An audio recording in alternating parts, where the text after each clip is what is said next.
Oi, galera. Gostaria de estar passando a palavra dessa semana e quero falar sobre a vida pelo Espírito, né?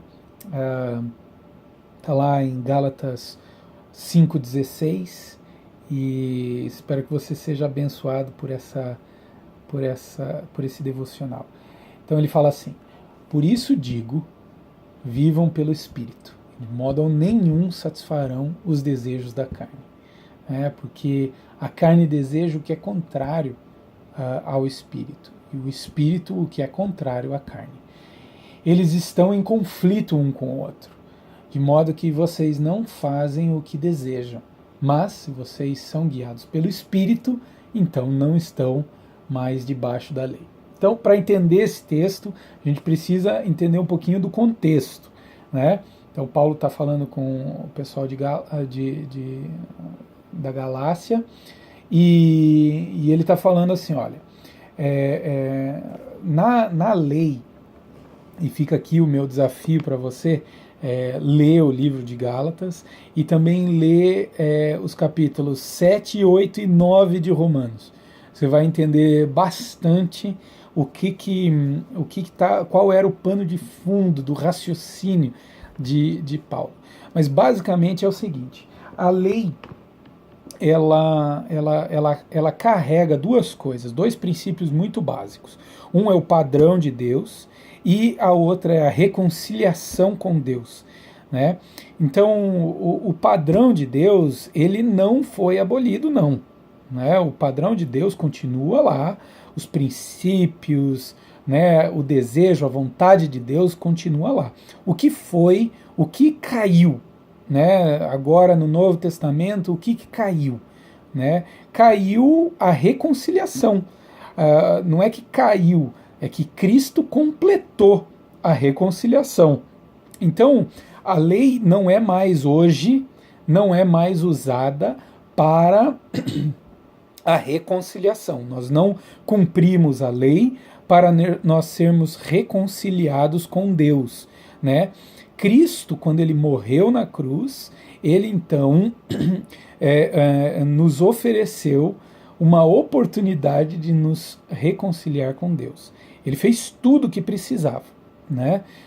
Ele cumpriu a lei, cumpriu todos os requisitos e agora nós não precisamos mais sacrificar nenhum animal, não precisamos mais observar as festas, né?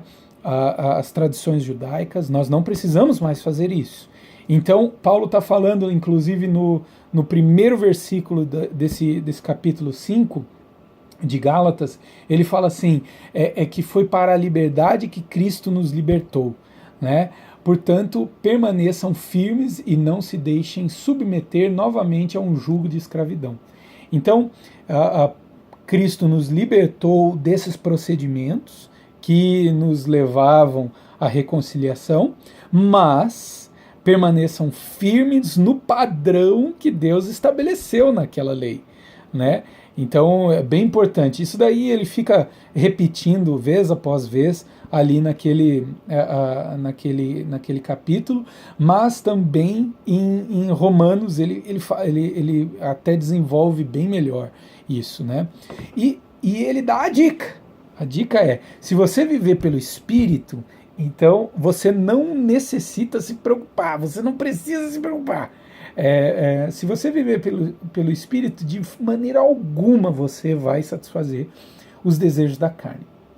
Então, como andar pelo Espírito, né?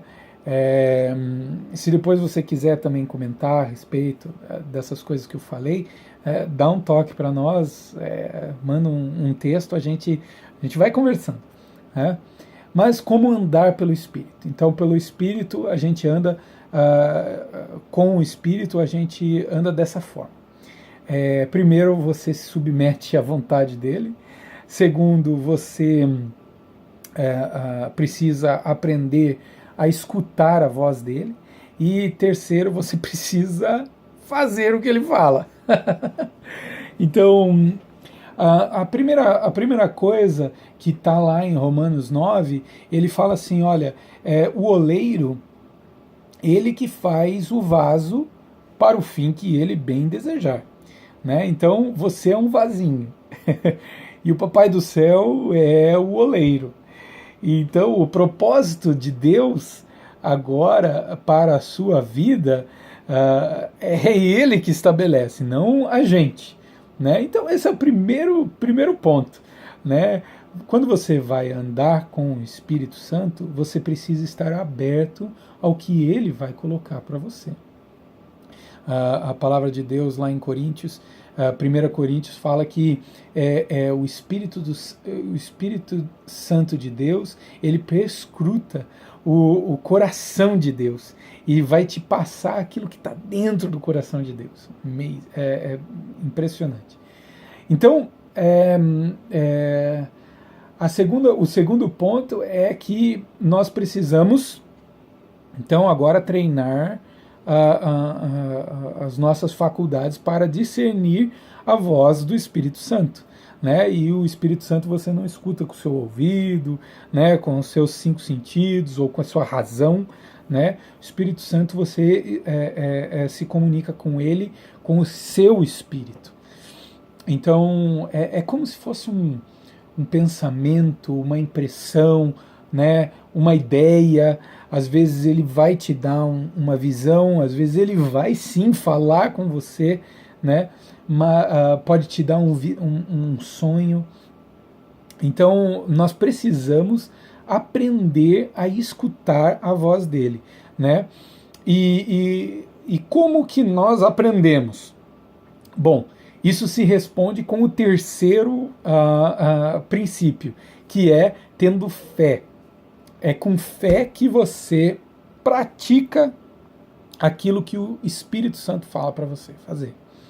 E é interessante porque sem fé você não faz nada que o Espírito Santo vai falar para você.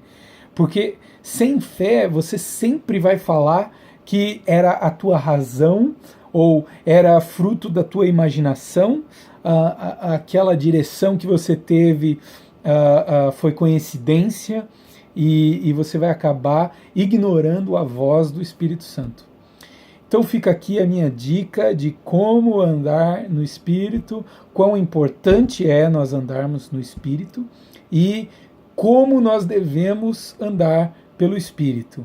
Primeiro, abrindo o nosso coração a Ele. Segundo, aprendendo a discernir a voz dele. E terceiro, obedecendo a voz dele pela prática, né, pela fé, né, que nós vamos conseguir fazer isso. Então, é uma caminhada, né, você vai ficando melhor, vai ficando mais craque em identificar a voz do Espírito Santo, né, mas sempre vai pedir muita fé do nosso lado para andarmos com ele, né? Espero que isso tenha pelo menos startado uma boa conversa a esse respeito. Eu estou aberto a gente papear e conversar mais sobre esse assunto, né? Me dá um toque se você precisar, mas que você seja abençoado e possa abençoar a sua família e seus discípulos em nome de Jesus. Um abraço a todos.